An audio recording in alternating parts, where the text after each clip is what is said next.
ఏమైంది సీతయ్య? ఎందుకలా బాధగా కూర్చున్నావు? ఏం లేదు రమణయ్య, నేను మొక్కజొన్న పంట వేశాను, దిగుబడి సరిగా రాలేదు. అవును, నువ్వు కూడా మొక్కజొన్న పంట వేశావు కదా, నీకు అంత మంచి దిగుబడి ఎలా వచ్చింది? నేను గ్రోమోర్ వారి గ్రో ప్లస్ ఎకరానికి 2 బస్తాల చొప్పున వాడాను. ఇందులో 5 రకాల పోషకాలుంటాయి: boron, zinc, calcium, sulphur, phosphorus. వీటి పనితనం ఎలా ఉంటుందో వివరంగా చెప్తా విను రమణయ్య. మొదటిది బోరాన్. బోరాన్ వల్ల గింజలు నిండుగా వస్తాయి. రెండవది జింకు. జింకు అనేది మనం వేసిన ఎరువులను మొక్క తీసుకోవడానికి ఒక వారధిలా పనిచేస్తుంది. మూడవది కాల్షియం. కాల్షియం వల్ల అన్ని గింజలు గట్టిపడతాయి. నాలుగవది సల్ఫర్. సల్ఫర్ వల్ల నూనె శాతం పెరిగి గింజ బరువు వస్తుంది. ఐదవది ఫాస్ఫరస్.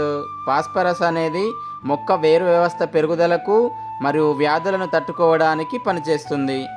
అందుకే గ్రోమోర్ వారి గ్రో ప్లస్ వాడటం వల్ల మనకు అధిక దిగుబడి వస్తుంది. నేను నాకు వచ్చిన ఆదాయంతో మా ఆవిడకు బంగారు గాజులు కూడా చేయించాను. అయితే నేను కూడా నా పంటకు గ్రోమోర్ వారి గ్రో ప్లస్ వాడి అధిక దిగుబడి సాధిస్తాను. మరెందుకు ఆలస్యం? గ్రో ప్లస్ కోసం మీ దగ్గరలో ఉన్నటువంటి గ్రోమోర్ సెంటర్ని ఇప్పుడే సంప్రదించండి.